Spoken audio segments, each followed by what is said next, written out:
Hello everyone, welcome back to my channel, Conquer College Admissions. This is Julie Kim, college admissions expert and a graduate of USC and Harvard University and the founder of Passion Prep. I get on a lot of calls with students and parents every week and I see a lot of things and one of them is the relationship between the student and the parents in the context of college admissions. And I see it on both ends. Like some families, they have a really good dynamic. So the student and the parents are like, yes, let's go. And they're like, let's do this together. And then there are cases where the parent is not that involved and then the student is just like really self-driven and motivated. And then I think that was kind of like my case when I was growing up. And then I see a lot of cases of the student is kind of like I have good grades, I have good GPA, like good SAT scores, like what else do I need to do? Like I don't want to do this, like it'll be fine, like I don't need to get into an Ivy League. And then the parents are very like, no, like I want you to be on top of it. Like why can't you do better? Why can't you manage your time? So I mean that's kind of the area that I want to talk about today. And hopefully this will give you a lot of clarity and knowing that you're not alone. I know especially for parents it's hard, and also on the student side, you know, difficulty is there. So let's go ahead and get started with today's video. And before we jump in, I wanted to let you know of our free training. This is about 40 minutes and you can learn all the strategies that we've helped our students get into their dream colleges. So you can register at passionprep.com/masterclass and I would love to see you there.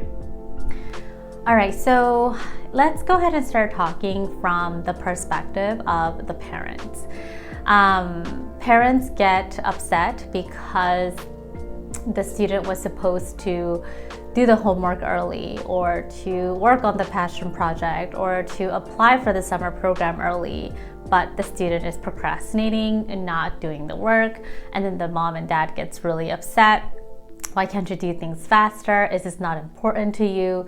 And then the student gets really like frustrated, like I can do it, like stop telling me to do the things. And I'm not here to say that I have like the answer to have the best relationship, but I'm trying to give you like both perspectives. From the parent's perspective, and I'm talking to the student, is sometimes parents come in with this belief that like, I want to provide the best education for my children.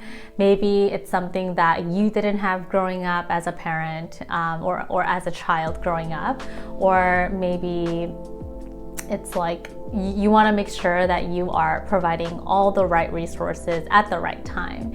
And I have a 1-year-old daughter, and I mean, I've worked with high school students, I don't know, for like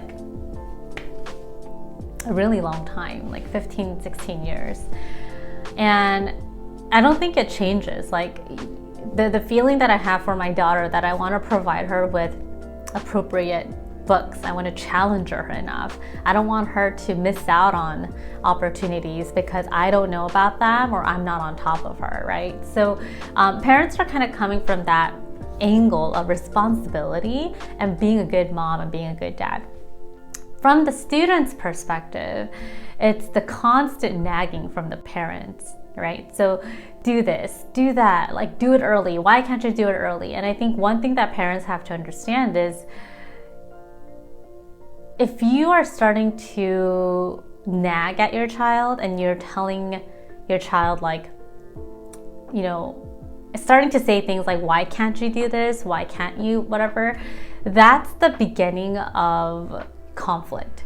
Because now what you're telling your child is that you don't trust him or her and you're not doing it the way that I want you to.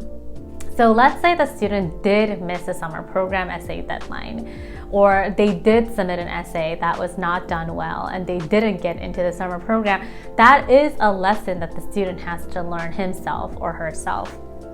Because if you don't experience the actual like consequence of the action that you just made, then you're never gonna learn. And the more nagging the parent does, the student's gonna feel like, oh, because my mom was pressuring me so much, because I was gonna do it, but because there was so much like pressure and demands that like I don't even care about this anymore. So it gets very emotional. Like from the parents' side, you'll have to understand that the students know that it is important, but there's other layers that get into it. Like my mom and dad, they don't believe in me. They don't trust in me.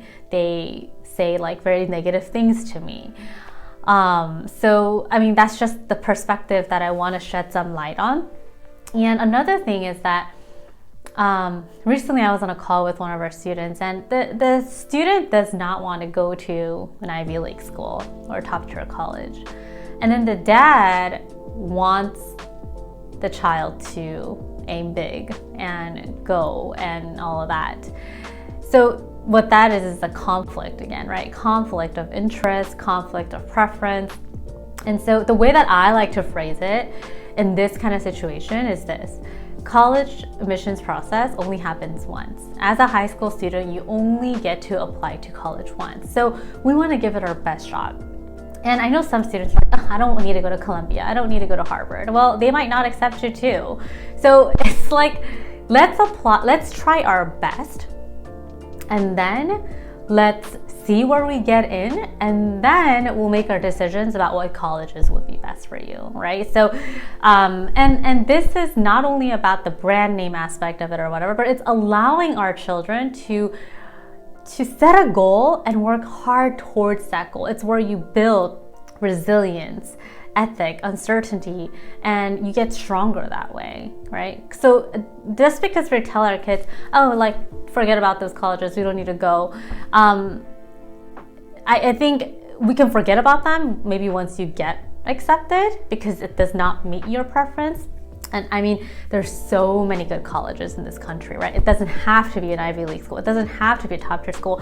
But in this journey, we should try our best. And this is also a journey of self-discovery. So you want your kids to explore, put yourself out there, work hard. If you get a B, how can I get an A next semester? Always in that growth mindset, right? That's what we really want for our children. I would recommend just generally throughout is one of the things that I love about our programs is that I get to be the mediator. And sometimes parents are like, Julie, can you like tell my child like this is this? And you know, moms and dads would always say like they never listen to me, you know? So I think working with a college counselor or a mentor that you really like is a good option because it kind of brings everyone together collectively, right? So having a mentor to work with would be great. And if you feel like what I'm saying is resonating with you, you can also work with me too. But having conversations, I think, is really important. So the only time that the parents are talking to their children is when they're telling their children what to do. But just having conversations like, hey, what do you think about this? Or like leaving it very open-ended, right?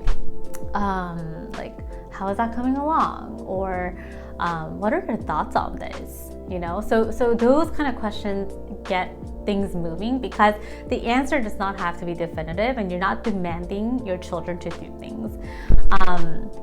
So I'm on both sides. I understand the student's perspective. I understand the parent's perspective. I always feel for the students a lot because I know, you know, how hard it can be. But now that I'm a mom, I also understand the parent's perspective and how much you want for your child. So I've been on both ends and I love my job for that. But I hope that this kind of got you to think a little bit about this journey. And yeah, we'll go ahead and wrap it up here. If you have any questions, put it in the comments below. Please give it a like on the thumbs up area if you liked this kind of video. And our free training is also on the show notes at passionprep.com/masterclass. Thank you all so much for watching and have a great rest of your day. Bye.